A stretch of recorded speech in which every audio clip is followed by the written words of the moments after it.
Welcome, everybody. If you're joining us for the first time, if you're a long time listener, welcome back to the Bird's Nest.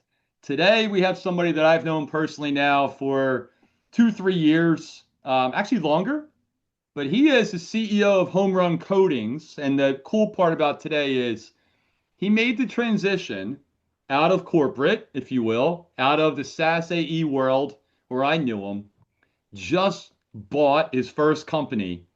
Now we get to pick his brain. So Alejandro Vega, man, how are you today, sir?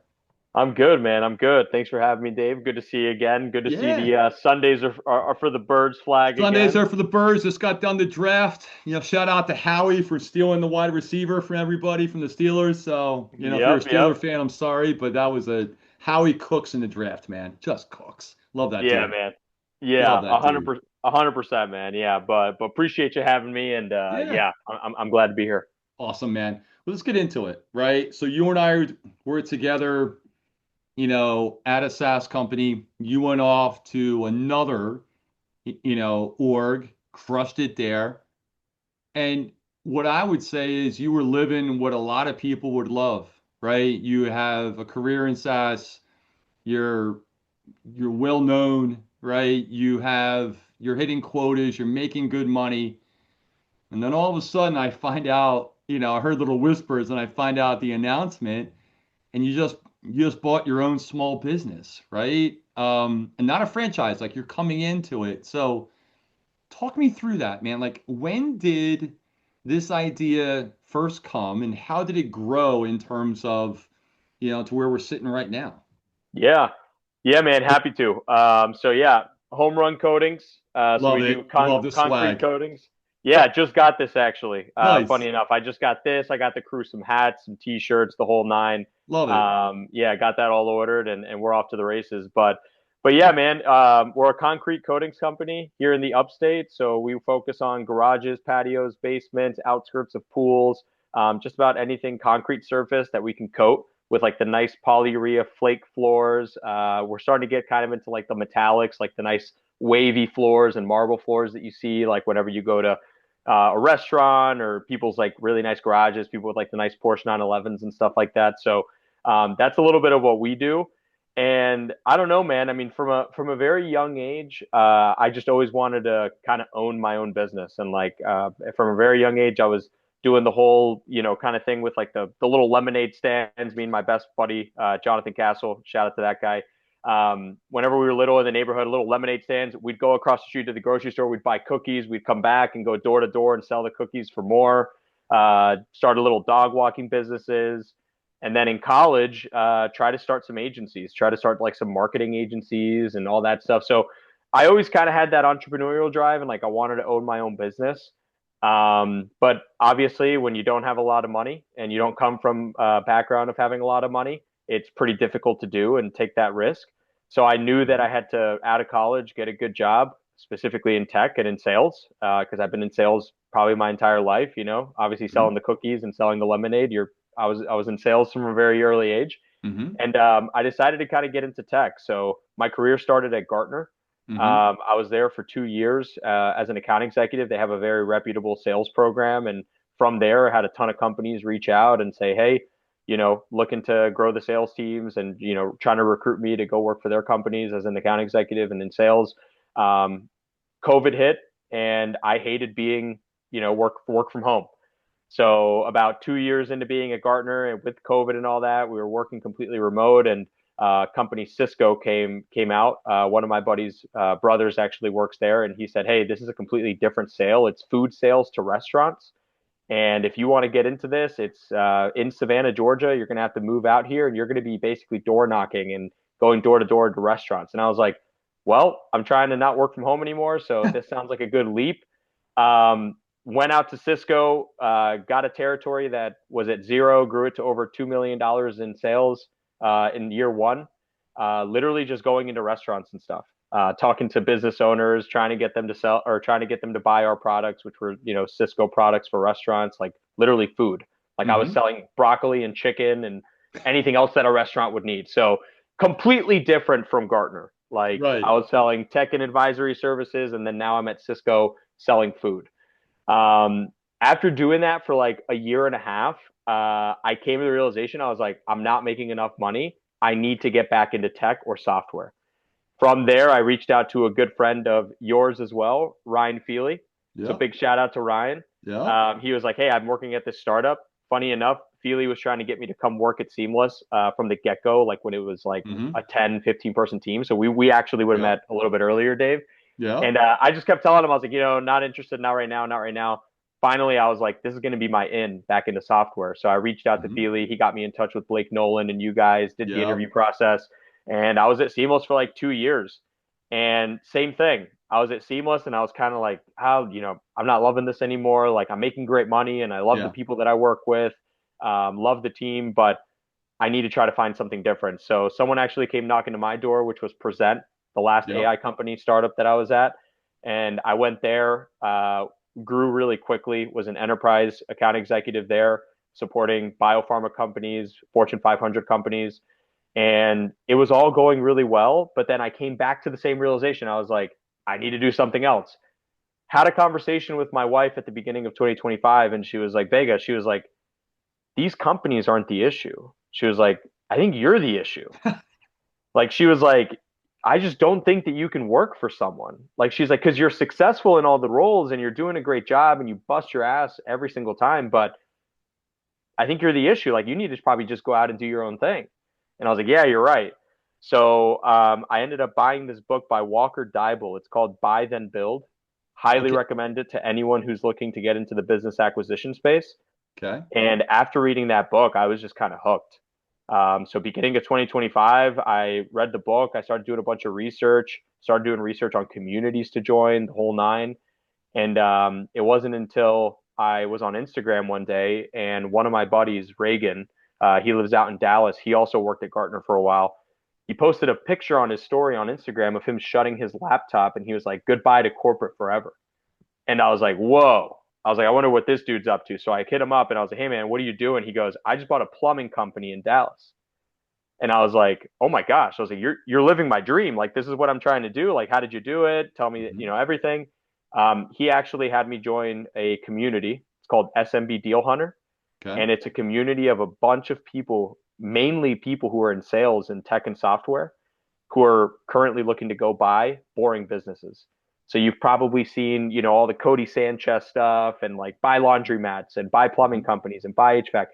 Basically, it's a community of people all doing the same thing with a bunch of advisors who you can actually ask questions to who are familiar with the ETA space, who can help you actually figure out what type of business to buy and then how to actually do it. So kind of put my money where my mouth was, and I joined the community, paid a fee to be part of the community, and I did that in September of 2025, Okay. and then by January of 2026, so just 4 months later, Mm-hmm. I was under LOI, Yep. which is basically under contract to purchase home run coatings. That's amazing. Um, and yeah, man, the process from there took roughly about 4 months. Ton of due diligence, which I'm sure we'll probably dive into. But uh, now we're here. Now we're 3 weeks in, and it's been absolutely crazy. 3 weeks in. I love that. Dude, this is perfect, right? Like when you said yes, and by the way, thank you for saying yes. Yeah, man. The and I know you're crazy busy. Like when I asked you, I was like, dude, I'm asking a guy right now who's literally his life is upside down to like Yeah. come hang.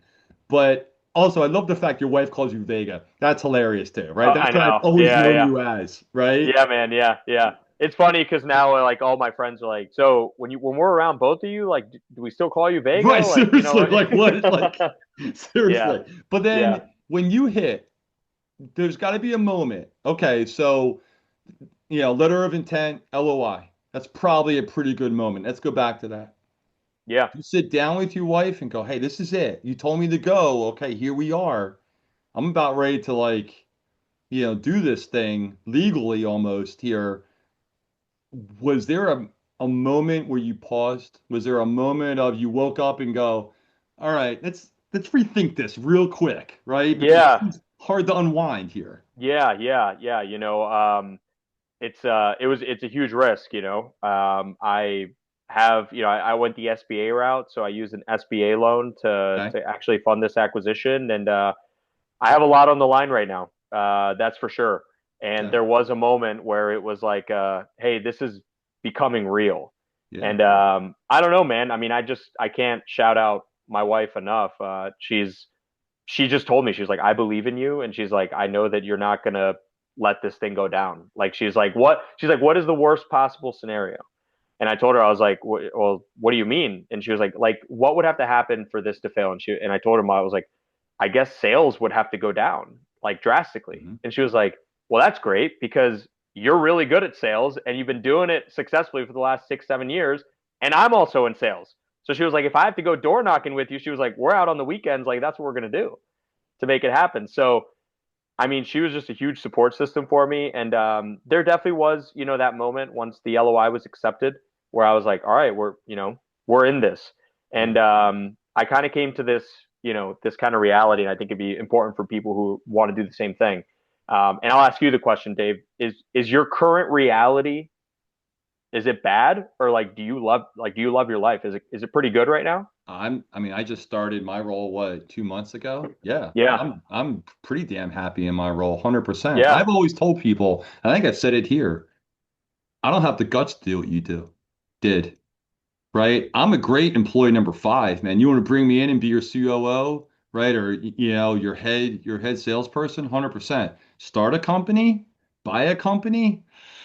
I mean, honestly, I'm not sure on that, right? Yeah. Like, I Yeah. mean, that would cause me, and right there, anybody who's bought a company goes, not for you, right? Yeah. Because that's enough to where, I mean, I'm saying that now, let alone Right. staring at a letter of intent in front of me, Yeah. right? So, I have anybody I have on here and anybody I talk to through just what I do, but if, small business owner, man, God bless you. That is, I mean, that's the most gutsy thing I've ever heard, right? Yeah. But the cool part here is I want to go back to this. Sure. You took a year, roughly, to really find the right opportunity, do your research, get into the community, understand what you wanted to do, pick the brains of the people you need to do. You didn't just jump, right? And I didn't Right. expect that, but you did your due diligence before you even got into LOI. Before you got here, you did your due diligence on this, For sounds sure. like. Yeah, yeah, no, I mean 110%. A lot of due diligence had to happen, but the reason I was asking you that is because I came to this realization that I was like, all right, my current reality is not that bad. I make over 6 figures. I'm Yep. in tech and software sales. Like I have this Yep. dream role that like Yeah. everyone dreams about, right? Like Right. making as much as lawyers and some doctors and Right. working from home, where I'm like, Right. polo up top and like undies down bot, like you know what I mean? Like you're comfy. And I was like, Comfy. I got a good car, like I got awesome dogs, I got an awesome wife, I get to vacation a few times. I was like, my current reality is not that bad. And I was like, what is the worst thing that could happen if I fail? And I came back to it and I was like, I would just come back to my current reality, which isn't that bad. Yeah. Because if I fail, I could always just jump right back into Mm-hmm. software and tech. I have the Mm-hmm. connections. I can, Mm-hmm. just like you did, like Mm-hmm. you cold call like Mm-hmm. your next opportunity. And Yeah. Yeah. I Yeah. came to that realization, man, of like, you know what, my current reality is not that bad. And if something went wrong, the worst thing that would happen is I just come back to my current reality and come right back into the corporate and software space. It's great, man. Look, I think that story is phenomenal and it's only starting, but let's talk about day one. Let's talk about day Yeah. seven, right? What what surprised you the most? What what were you not prepared for in that first, let's say, week? That Yeah. you came home and told your wife and go, huh, guess what I learned today, right? Yeah. Yeah. So, obviously throughout the 4 months of due diligence before I actually closed on this thing, it was a lot of reviewing financials. It was a Mm-hmm. lot of, talking to the seller, the Mm-hmm. old owner and trying to like figure out like, is this guy gonna like, am I about to step on a landmine that's just gonna Mm-hmm. explode in my face like day one? Or is this Mm-hmm. guy being, genuine? Is he being serious? Like, is this actually a good profitable business for me to buy? Mm-hmm. And throughout the due diligence process, I created all these playbooks. I was like, oh, this is what I'm going to do for sales. And in day Mm-hmm. 1 through 30 and 90, this is what I'm going to do for Mm-hmm. ops and all this stuff. Mm-hmm. All of that just gets completely thrown into the trash can. Like, I'll be honest with you, like I haven't even looked at any of those things that I planned throughout the last like 3 months because it's just you're jumping onto a moving train Mm-hmm. and it's not slowing down. Whenever you start a business from scratch, like you kind of got some time, you can kind Mm-hmm. of be a little bit more relaxed. But when you're Mm-hmm. buying a business, you're coming into something that's operating. You're coming into something to where day one, when I came in, we had two crews out on two job sites, and I had to come in and basically break the news of, hey guys, I'm the new owner. And your jobs aren't going anywhere. Your pay is not going anywhere. There's not going to be any immediate changes, but I'm here to kind of assess everything y'all are doing. And I need you guys to keep doing what you're doing right now and keep the business flowing while I figure everything out. And that's kind of one of your biggest risks, right? When you're buying a business is your key guy going to leave because he Yeah. doesn't want to work for you? Is your key guy really upset about, the business owner not telling him that he was going to sell the business? Mm-hmm. Are your employees going to look at you and say, who is this tech guy who's 28 years old who thinks he can come run a blue collar business? Mm-hmm. So those were all definitely really big risk that I was kind of turning into the first day. But to be honest with you, I just kind of rolled with the punches. And day one was a little awkward, and then day two I came in and I was like, I got to kind of fake it till I make it here. I got to show that I'm going to be an owner and that with me, these guys are going to make a lot of money and I'm going to secure their future. And as the company grows, my people are going to grow too. Nice. Um, so that's kind of the mentality and the vision that I gave to them as well is, hey, I have a vision for this thing to go a certain direction. And if you want to be here and be part of that growth and really benefit from it, and you're all in, I'm all on board and you have a spot here. But if you're not, we can part ways as friends. Did you have like an all hands? Was this everybody, like, and how many people are we talking in this company? Like how many, I want to get a sense of that message. Yeah, I mean, was that, I'm assuming it wasn't an email. That's hey, I'm going eyeball to eyeball with you at some point, right? But right. I'm just really, that delivery of that message is so key. And I have to imagine driving up to the parking spot on day one, you're like, okay, man, here we go. Right. Yeah. So how did that go? Like on day one, and that message, maybe that message was on day five when you finally were able to get everybody together. But what did that look like, man? Was that a huddle? Was that everybody there? Like, what was that like in that moment? Yeah. Yeah. So right now the guys, when I say the guys are technicians who are actually out, doing the Yeah, installs and everything. They come in roughly between 6:30 and 6:45 in the morning. sure. And then I have an operations manager who's been awesome. And he usually comes in a little bit earlier. So the way that it kind of happened is day one, I came in with, I asked the seller, I was like, hey, like, I can't just come in and be this stranger. Like, I need you to kind of come in and help me make the intro, right? Mhm. Especially to this key employee, Yeah. who we need. Um, and he was willing to do that. And we walked in together. And what we did was we messaged, kind of the key individuals, the management first. And we said, hey, come in a little bit earlier today. They came in a little bit earlier, and the owner kind of gave a spiel and basically told them like, hey guys, as you guys probably could tell over the last couple of months and over the last year, like we're not growing.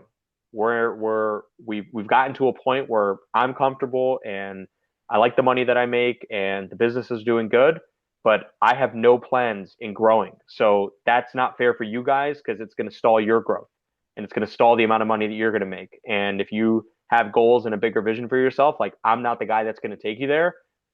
This is the guy that's going to take you there. And he kind of painted that picture for them and then introduced me that way. So Nice. was able to speak to the management team a little bit first, and then the technicians kind of rolled in, and I think everyone kind of thought like, oh, this is probably the new sales guy. So as everyone was coming in, I was just kind of shaking hands and everything, and introduced myself, and then we rallied him up in the shop, and he kind of did the same intro that he did to the Yep. management team, and was like, hey, Yep. Yep. this is your guy. This is the guy that's going to take you guys. He's got a ton of ideas. He's going to take you guys to the next level.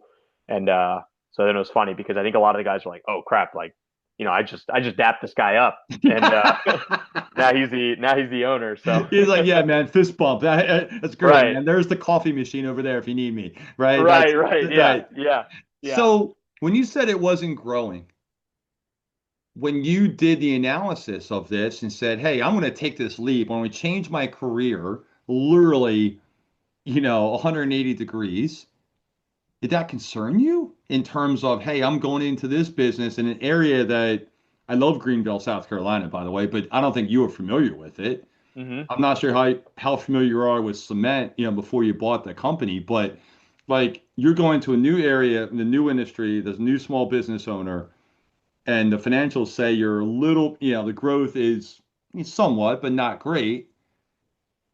That, I mean, I'm going back to like your emotion here, but did that play into like your thought process of maybe there's a better business out there that I can hop into versus this one? Yeah, yeah. So maybe maybe I guess like the growth piece of it. Maybe I said it a little wrong there. So the old seller basically told the team that because he was good with where the business was at. Yeah, But the business year over year has grown, I mean, nice. tremendously. So whenever I was looking into due diligence and everything, a big piece for me was, how many processes are already in place? Like what's Yeah, already in place in this business and what could I do to help grow it and make it yeah, bigger? And that's really where I saw the opportunity.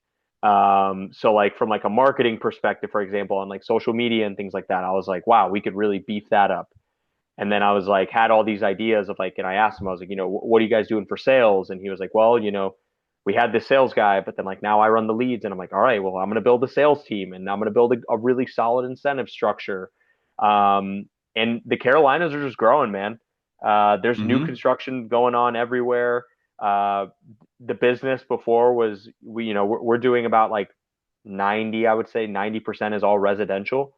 So there's a massive, massive opportunity for us to start tapping into the commercial space and nice. start working with like industrial sites, warehouses, restaurants, veterinarians, dog shelters, like just about anything that needs any sort of like concrete coating or anything like that. I mean, that's kind of who our target market is now, and that's what I'm trying to build out. Is now I'm trying to build out like the commercial part of it, like hey, we're dominating residential with garages and patios and new construction, but how do we tap into the commercial space and go Yep. after these big restaurants, higher ticket items? When, it just kind of occurred to me as I glance at my notes here, I'm going to go off of them. You weren't leading teams. Like, when's the last time you led a team?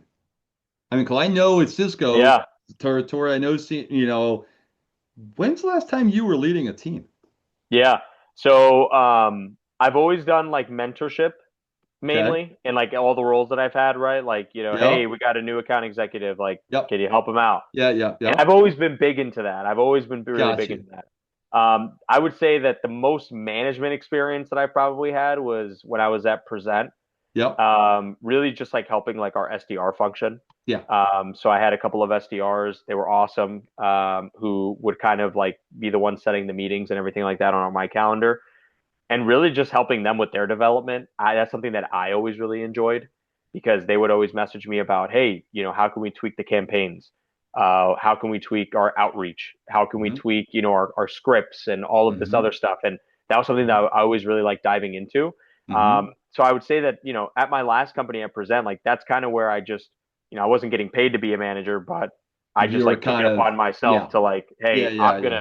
I'm gonna teach these guys how to just be killers because if they're crushing it, then I'm gonna crush it, you know? I mean, because you're talking about, again, going back to like this piece that you've taken on, which is awesome. But you're talking about leading a team of what? I mean, how many total employees do you have now? We're not huge. I mean, we're about 20, eight employees. No, we're small. We're only about like 8 employees deep eight right now. employees. Okay. But still, you Hmm. got 8 employees, even more so maybe, right? Right. Because these guys are, hey, this is a small knit team. It's not like, you have day-to-day interaction with every one of those. And you got to be the guy who's never run the small business before to come in and really earn that, earn their trust, right? Yeah. And I think that's, you know, I mean, it speaks to your courage, but it also speaks to kind of how well you've done it. But I guess let's take these first 3 weeks here. Has there been a time you screwed up? Has there been a time you're like, oh, yeah, okay, messed that one up, man. Okay, small business owner 101, messed that up. Yeah, yeah. No, for sure. I mean, I'm big into like, throw me in the deep end and we'll see if I sink or swim. Yep. And that's exactly kind of what happened, like especially, when I was kind of riding around at the beginning before acquiring the business, I was riding around and like kind of seeing how estimates and quotes and stuff were done. Yeah. I only did that for like a day, like a full Okay. day. And then the next day, like I was like, hey, let me go run with these, like Yeah. I'll burn a few of them just to figure out how to like for me to learn how to do it. Yeah. And it went great, man. Like it felt like the old Seamless days with like a one call close. Like seriously, like it was the weirdest thing, and it just like I got this massive like adrenaline rush from it. Like I was like, oh my gosh, I was like, this is like I'm taking my software sales experience and just kind of plugging it into this experience here, and it just resulted in like a close. And I just remember being so motivated by my first close, and I was like, we got to go do more. I was like, I got to go hire a team of like high schoolers and bring them in and teach them and create a sales program and then just put them in neighborhoods and like kind of like let them just go scout everything out. So it was really exciting. And there's definitely, the past 3 weeks have been crazy. I mean, I've been putting in 12, 15-hour days, Yeah. but they've been the most like fulfilling 12, 14, 15-hour days that I've Yeah. had in like the Yeah. longest time. Like I Yeah. feel energized. Like I've been up since 4 this morning. Like I'm still ready to go. Like after this, I'm gonna jump back on the computer and figure out what we need to start doing for marketing. Um, and just like a lot of cool things going on, man. Like yesterday, I got invited by Fox Carolina to go to the little baseball game out here, and like they're obviously trying to talk to me about like doing commercials and all that Yeah. stuff. And I'm like, this is so weird because like a couple months ago, like if someone told me that, I'd have been like, what are you talking about? Like I'm not going to go do a commercial on on Fox. Dude, but So you just said something that I want to key on. Fulfilling, right? Why is yeah, that? Like, why is this more fulfilling to you? What is it that, and I wasn't at your last company, but I was with you at the one prior. Why is this more fulfilling for you personally to have this, have this small team and kind of run this thing? yeah. I think anyone who's in sales could kind of relate to this as well. You're working really hard, and sales is tough. You have a quota every month or every quarter, and then at the end of that month or at the end of that quarter, the next day everything resets, and it's not about hey, I hit 120% of my number last month. Everyone looks at you and says, we don't care about that. What are you doing right now? What are you Hmm. doing this month? Hmm. And you're putting in a lot of time, you're putting in a lot of effort, you're sacrificing not taking PTO some days to go, hang out with your family and things like that because you're like, I got to hit quota, and you're stressed out and you're putting in these long hours. Hmm. And for me, I was like, if I put in that same amount of effort into something that I'm building for myself, like just imagine, what I'll be able to build. And that's what I think has made it so fulfilling for me so far is that I'm putting in all these long hours, but it's very similar to what I was doing before. But I know that now everything that I'm doing is literally going to be for myself and my family and my team. Nice. So it feels good, like almost having that pressure of like, all right, like these guys that are on my team right now, like now I have them on my back, and now I have the responsibility of this business has to succeed because if it doesn't, now one of my guys isn't going to be able to like, pay his mortgage or pay Hmm. for his kid to, do X, Y, and Z. So, Hmm. um, just being able to like take that on has just been pretty cool. That's awesome, man. And I can just tell from the way you said it, you really mean it. And I think you're all in, and I can tell it. But let me ask you, 3 years from now, what's this look like? 3 years from now. Yeah. It's funny. So whenever I was like kind of first looking at this, I had a lot of conversations with my wife about it, and I was telling her, I was like, hey, I was like, I'm not buying this because of the current, EBITDA or the current SDE of what the owner is making, because Hmm. if I was doing that, like, why would I take on this massive risk and this massive Hmm. responsibility? I could have just stayed Hmm. in corporate and, been making the same Hmm. amount of money or more. Um, for me, like, I'm just like putting my eyes on like the bigger picture. What I really wanted from me acquiring a business and kind of getting into this space is I wanted a seat in the game. Like I wanted to be in the game, and I think now I'm in there. Like now I'm talking to other small business owners. Now I'm talking to home builders. now I'm talking to all of these people who I've always wanted to connect and network with, but I never had something in common to network and connect with them with over. So I really wanted in the game. And now that I'm in the game, like, now I understand how everything works on a small business perspective to where my goal now is, why stop at coatings? Why not branch this thing out and go into sealing driveways? Why not branch this thing out and go into, creating the upstate's best painting company? There's like so many ways that I can kind of take this thing. But for me, the bigger picture in 3 years is to be able to open multiple locations. So anything really across the state. I think there's a massive opportunity for us right now to grow into places like Columbia. I think Hmm. there's a massive opportunity to grow into some of the coastal towns like Charleston. Hmm. And my goal really, within the next 3 years is for home run coatings to be kind of a staple across just the state of South Carolina. If not, branching into maybe other territories into North Carolina, Florida, Texas, where my wife is from, and see if maybe I can get some partners that would be, you know, willing and able to invest in a company of their own, and I Hmm. can give them all the processes and everything and how we work, and they can kind of expand from there. So It's not, look, man, I think you got a great vision. And I could tell from just I don't know, like just knowing you, I think I can hear the emotion in terms of you leading the team, you taking this on and the fulfillment. Man, I know how that feels, right? And yeah, I think to be in, to buy the company, to go close your first thing and hop back in that car.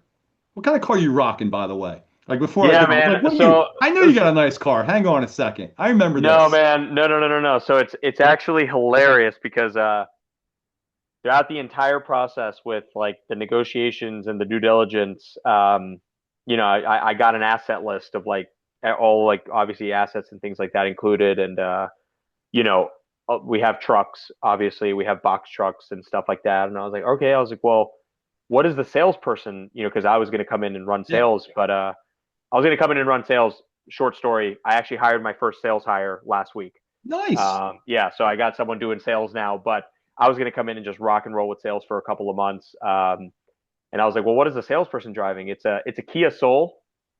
It's a wrapped Kia Soul. I'll send you the picture of it afterwards. Nice. It's actually hilarious, but who knew that a Kia Soul could drive how it does? This thing is awesome. Like this thing is Shout it's out to sweet, man. Kia, right? Yeah, man, it's sweet. Like it's the one in the commercials with the hamsters and stuff like that. But With this the thing is hamsters. That's it's funny. pretty sweet, man. It gets some good gas mileage, which someone who's doing outside sales needs a car with good gas mileage. It's completely wrapped with our home run coating. It's got our number, That's pretty email, the cool. whole Hey, nine.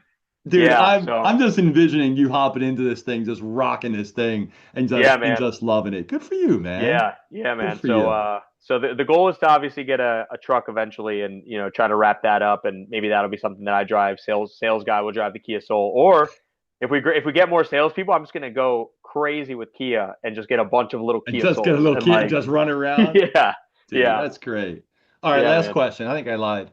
So if you're the 25, 28-year-old with the idea and the dream, what do you tell them? What's your advice, to them? I know you said, hey, I could go back, but maybe they don't have the 100K job. Maybe Right. they have they're coming in and they have the normal, whatever it is, 60, 70, 80K job and they're a little bit early in their careers, but they have this great idea. They want to be an owner. What do you tell them? Yeah. It sounds super cliche, but like you got to be a doer. There's a lot of people who want to acquire a business. There's a lot of people who want to invest in real estate. Just like there's people who want to get in shape. There's people who want to be better partners in their marriage. You just got to be a doer. You got to get off of the Instagram and the Facebook and the false sense of reality, and you got to stop just like with the scrolling and saying, oh, that's pretty cool. Oh, I might do that one day, and then just keep scrolling, keep scrolling. And you also just got to stop with like just all of the research. There's only so much research that you can do. You really just got to go out and do it, and be a doer. And that's something that it comes with a lot of risk because you're going to make mistakes. You're going to make mistakes. You're going to lose a lot of money joining communities. You're going to lose a lot of money trying things out your first time. But like that's all part of the game, and money's going to come and go. So that would be kind of like my biggest tip is like, if you really want to do something, go do it. Because you don't want to wake up when you're in your 40s, 50s, 60s, or on your deathbed later on and say, "Man, I wonder what it would have turned out if I actually would have tried to do that thing that I wanted." Yeah. Um, and that's kind of like, the biggest piece and the biggest model that I've been living by is you just got to be a doer. You got to go out, get it done. The only way is through, Shout out to, who is that? Under Armour? Is that who says that? The only way is Uh, through? I don't know. Under Armour for me was like protect his house was always my best, Yeah, or protect this house or whatever. Yeah. but yeah, Yeah. no, look, that's awesome. Look, every time I talk to folks, I always learn something, right? And I come away with like an idea, and I always write it down. I have this long list now. I think I don't know what episode this is, but I have this list of things I learned. And I'll tell you, to find something that fulfills you the way that you described it is I think what we're all searching for, For right? sure. I have it now. I love coming in, but I think a lot of people are kind of looking for that. And I think, this probably hits home. And if it's not owning a Yeah. business, maybe it's changing jobs, new industry, you know, going out of sales into sales, whatever it is. I think you hit on something where it's like, look, man, go find something that fulfills you. And I Yeah. think for me, that's what I'm taking away, and I think that's awesome that you did it. And look, you're 3 weeks in, but I want to keep track. I'm literally going to make sure that you and I stay connected on this one because I want to hear the ups and downs and, Yeah, man. fun stuff. And I want to see the picture of the Kias, man. That's pretty, Yeah, man. sumptuous Yeah. thing, man. So Yeah, yeah. I'll definitely send you some pics of the Kia, and please, yeah, man. Of course, I'm happy to keep you posted, and yeah. yeah, man. And if any of your viewers or anyone wants to ever talk about how to get into the ETA space or how to kind of start that trajectory of searching for your own small business or anything like that, I'm always around. So happy to help out anyone wherever I can. Well, one last time, thank you to Alejandro Vega, the CEO and president of Home Run Coatings up there in Greenville, South Carolina. If you need something, go get them, right? And if you have an extra shirt, an extra large, hook me up. I'll start wearing that on Yeah, my, man. my demos. Give you some shout out, man. I'll get a little sponsor. I got some sponsorships, stuff going here, man. There we So, go, man. Yeah, all right. I'll ship you a hat. Come on, man. I want a I'll, shirt. Come I'll ship you. on. I'll ship you a polo and a hat. But I feel Man, like the dude, I'll rock it. As soon as I get that, I'm love it. rocking on the next one. You're my first sponsor of the podcast. All Love that, right, man. we're done. For everybody hanging, I hope you enjoyed it. I know I did. A little bit longer, I think. But hey, we're back next week, and we're coming back with somebody that I talked to before, and I think you guys are gonna love hearing. Take care, guys.